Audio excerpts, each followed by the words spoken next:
What's up, everybody? Welcome to this training on putting your property under contract. In this video, I'm going to talk to you guys about the specific components that make a contract. And a pro tip, whenever I'm dealing with buyers and sellers and anybody else, I never call it a contract. I just call it the paperwork. Like, I'm always like, well, let's get the paperwork out of the way. Because whenever you hear the word contract, it's always like, there's like a negative stigma to it. It's like, oh no, a commitment or the DirecTV or phones back in the day. But I always call it the paperwork. So this is going to be how you put a property under contract and the specific components. Now, I'm I'm not going to share with you on this video a specific contract. Now, if you go into our group, you're going to find the templates of an off-market purchase agreement that you can use.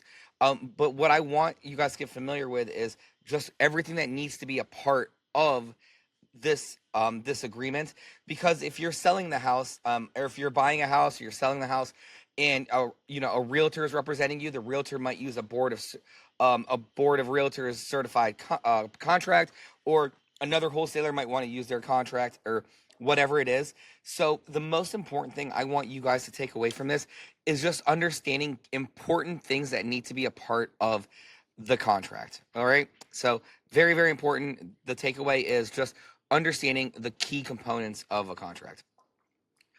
So here's a few things. What is a contract? Well, it's a legal document with terms and conditions for the sale of a house in this case.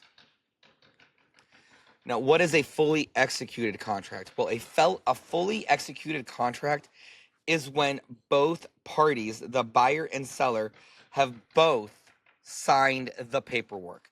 So this is really important, especially a lot of new people. I see a lot of people get really excited.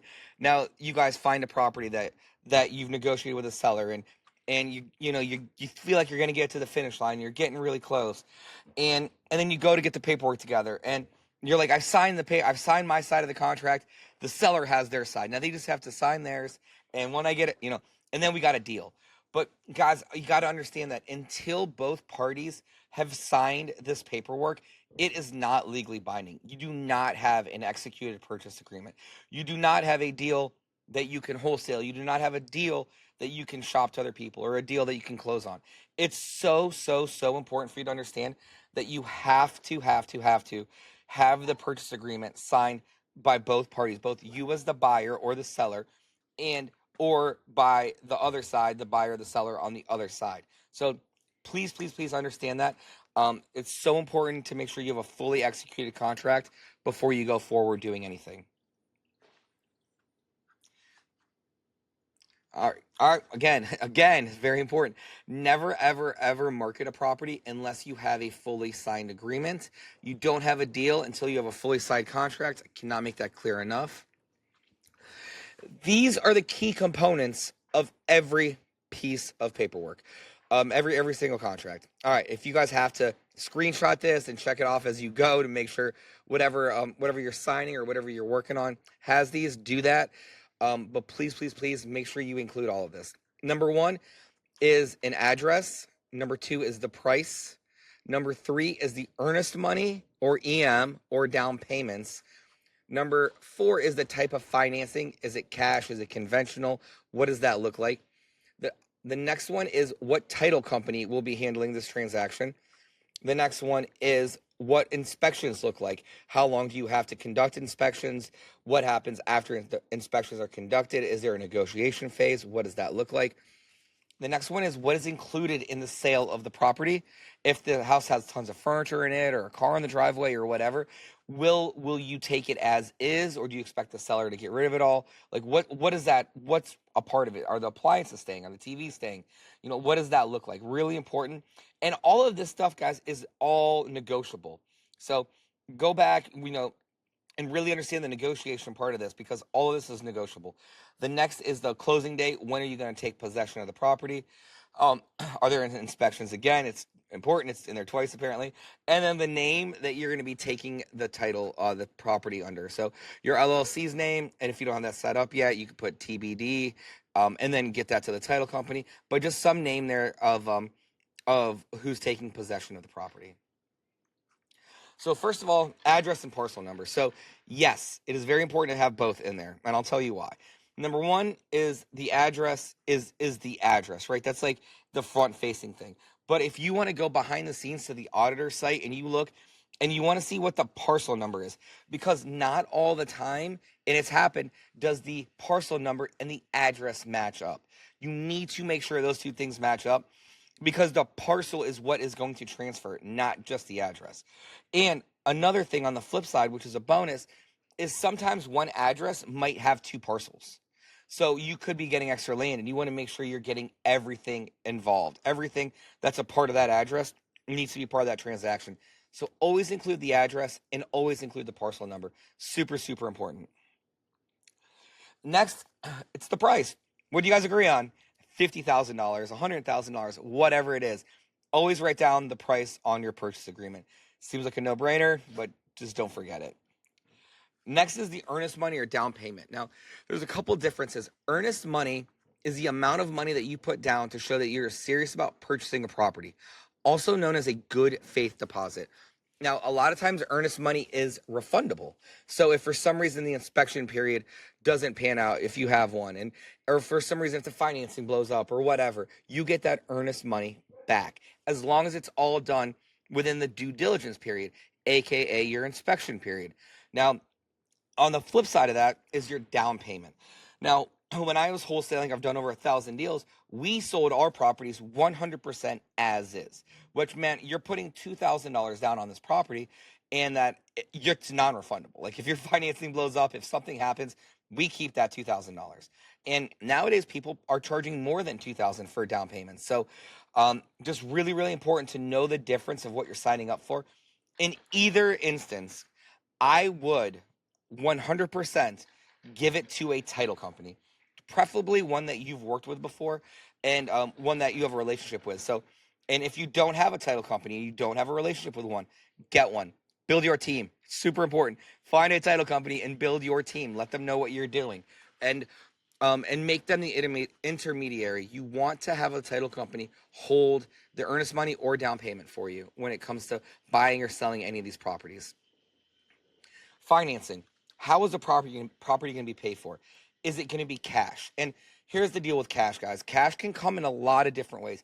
Cash can be a hard money lender, is also considered cash. A private money lender, a home equity line of credit, a and just wiring cash can come as cash. That's one of the ways that we like to buy these. That's how it comes as cash. The other ways are FHA or fine or a conventional. It just depends. But typically, 99% of the way that we're going to buy them is going to be using OPM, other people's money, in the form of cash, whether a hard money lender, private money lender, self-directed IRA, or just cash. So those are a couple things to keep in mind there. The next one is the title company, who will be handling the closing. Well, just like I said earlier, um, whenever you guys have to put some earnest money or down payment money out, you just want to give it to the title company. The title company is going to be the people that you give this purchase agreement to next. The second you have a fully executed purchase agreement, this needs to go to the title company so they can start running a title search on the property. There it is, title.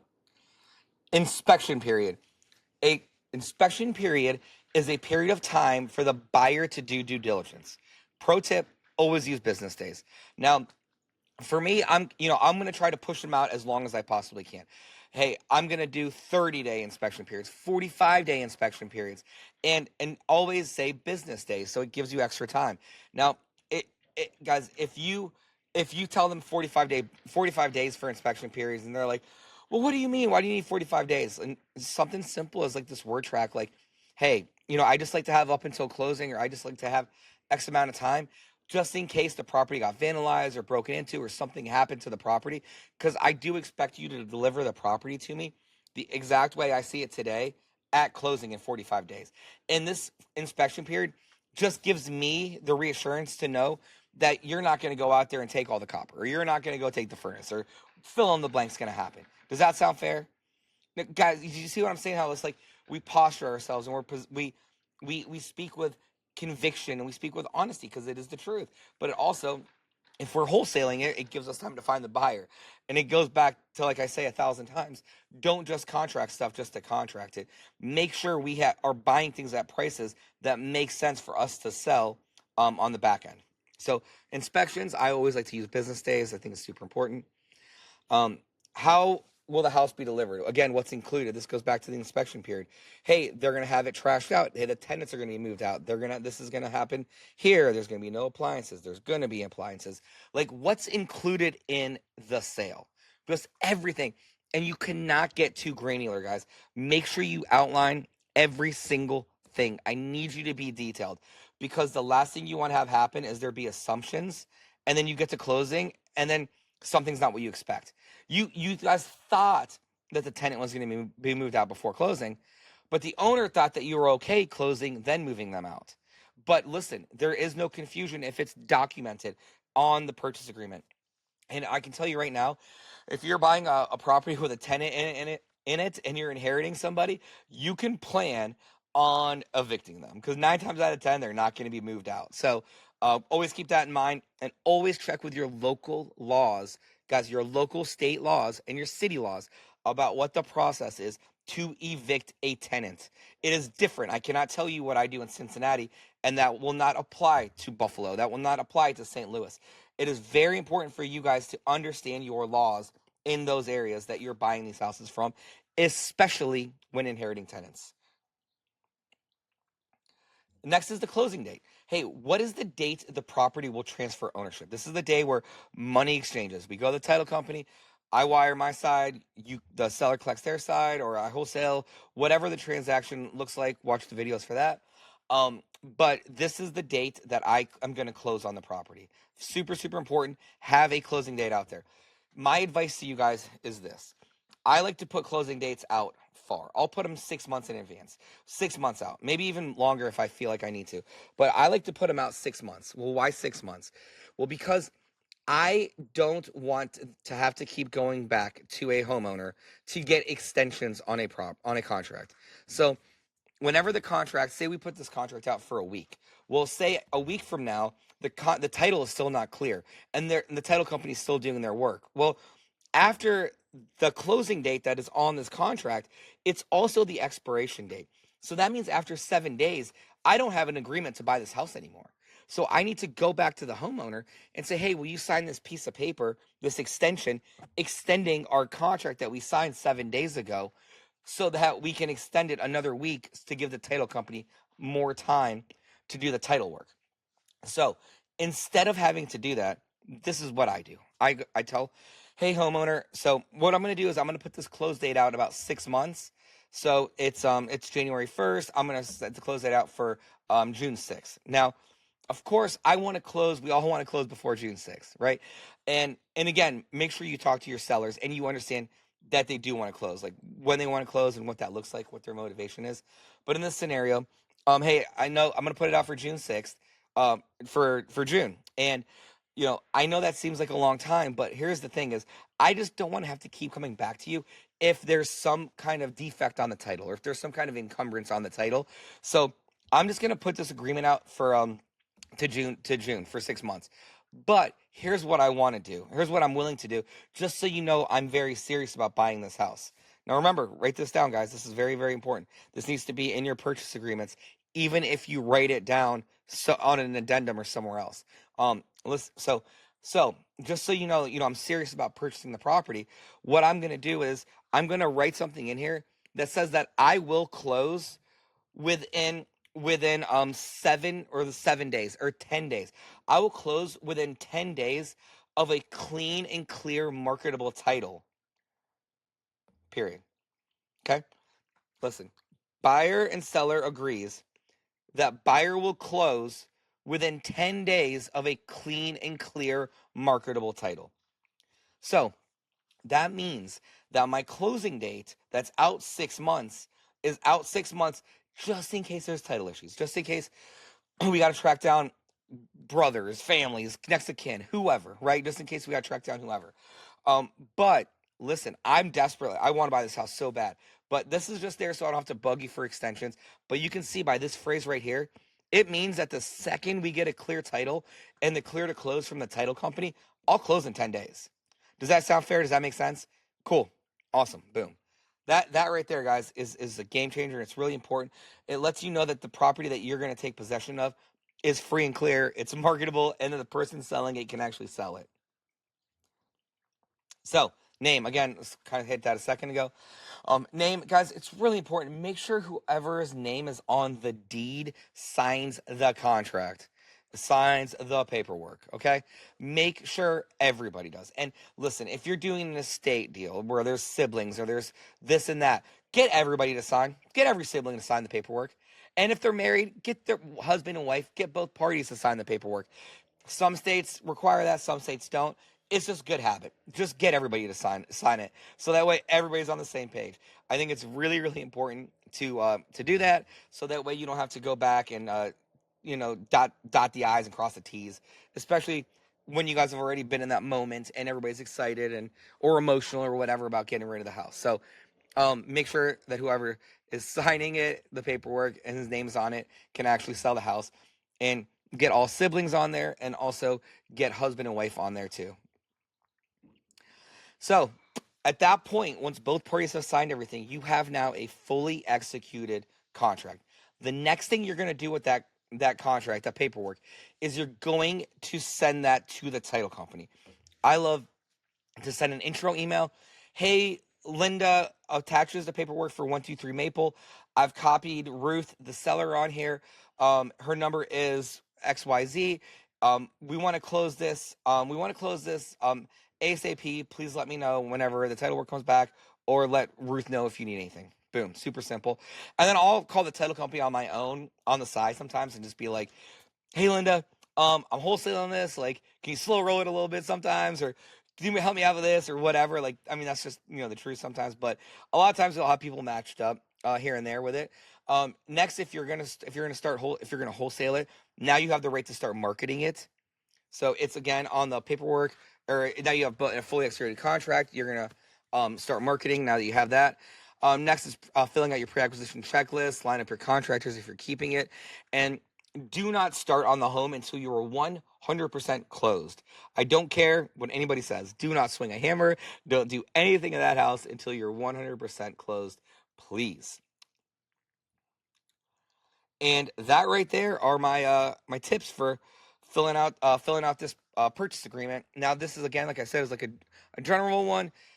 Make sure that all these components are in there, and even taking it a step further in the paperwork, just writing something too, if you do plan on wholesaling it, that just says that buyer has a right to market subject property, as long as the seller nets purchase price, what, 55,000, 100,000, or whatever it is. So, guys, I hope you found that helpful. If you have any questions, please bring them to a call, and let's crush it.